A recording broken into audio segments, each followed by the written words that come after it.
Do you believe in banning assault weapons? I do, sir. Okay. Define assault weapons. Assault weapons would be something that members of Congress would define. Well, how do you define it? You're going to be running the agency. Senator, I think this is a good question. If I am confirmed as ATF director, I got 35 seconds left. Define it for me, would you please, sir? What's an assault weapon? yeah, Senator, the bill to ban assault weapons is what is your dozens of definition of an pages. assault There's no way I could define an assault weapon. You don't have any. You're going to run this agency, and you don't have a definition of assault weapon. But I would be enforcing the definition that members of Congress You're going to be passed. issuing rules and regulations. Just give me your definition. Hey everyone, welcome back to the channel. Today, I'm breaking down a heated Senate confirmation hearing that had everyone on edge. Senator John Kennedy didn't hold back as he pressed presidential nominees on two of the most controversial issues in America today: qualified immunity for law enforcement and the Second Amendment. If you're passionate about liberty, law, or just want to understand how these debates shape our country, you're in the right place. So grab a coffee, hit that subscribe button, and let's dive right in. Thank you, Mr. Chairman. I want to begin. I don't have any questions for him, but I want to give a shout out to my friend, Mr. Polite, who served honorably and well as a United States attorney in Louisiana. And I'm going to vote for him.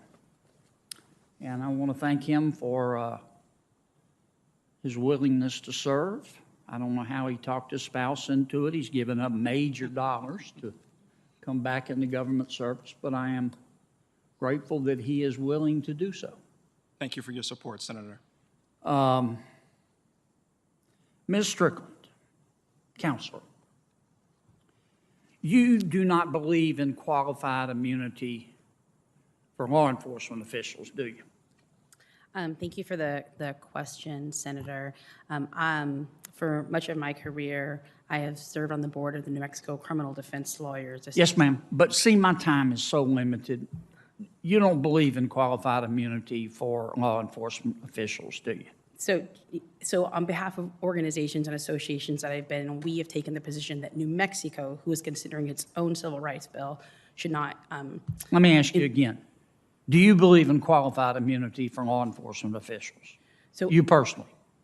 Well, any personal views that I have on it would not come into consideration if I were to be confirmed as a judge. Oh, sure they will. Sure they will.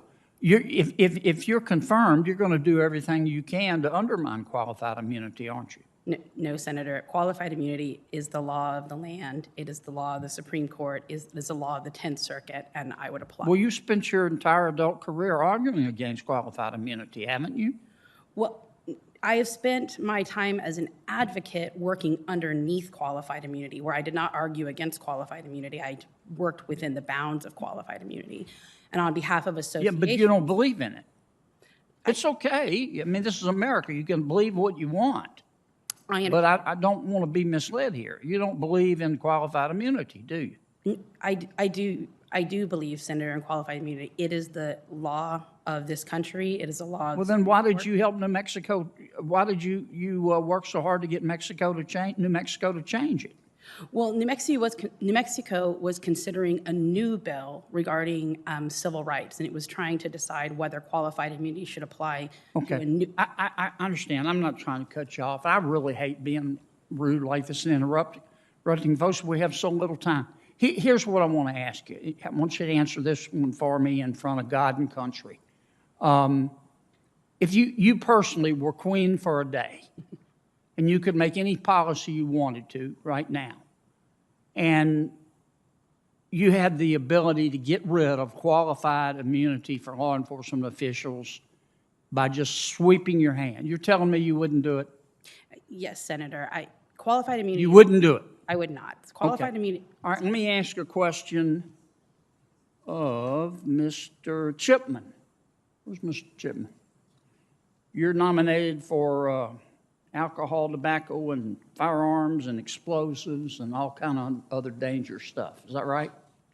Yes, Senator. Okay. You don't believe in private ownership of handguns, do you? That's incorrect. I own one myself. Do you?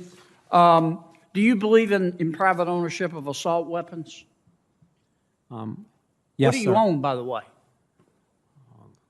That's a pretty private question. I have I'll share the gun I'm proudest of. It's a Smith & Wesson Treasury commemorative gun, and the serial number is my birth date. Oh, that's cool. Congratulations. Do you believe in banning assault weapons? I do, sir. Okay. Define assault weapons. Assault weapons would be something that members of Congress would define. Well, how do you define it? You're going to be running the agency. Senator, I think this is a good question. If I am confirmed as ATF director, I got 35 seconds left. Define it for me, would you please, sir? What's an assault weapon? yeah, Senator, the bill to ban assault weapons is what is your dozens of definition of an pages. assault? There's no way I could define an assault weapon. You don't have in a any, you're second. going to run this agency and you don't have a definition of assault weapon? But I would be enforcing the definition that members Yeah, of but you're going Congress to be passed. issuing rules and regulations. Just give me your definition. I'll give you one definition that ATF Give me your currently definition. uses. One definition that ATF currently Give me your definition. I can give you one definition. If you won't that ATF answer my currently question, how can I vote for you? I'm done, Mr. Chairman. I don't think I'm going to get an answer. So here's the bottom line. Senate hearings aren't just formalities. They matter. They reveal how nominees think, how they dodge, and how they'll act if given real power. These aren't just policy debates. They're about freedom, safety, and the future of our rights. Let me know in the comments. Do you support qualified immunity for law enforcement? Should the ATF be able to ban guns without defining what they are? And if you value transparency, accountability, and truth in government, hit like, subscribe, and share this video. Thanks for watching, and I'll see you in the next one.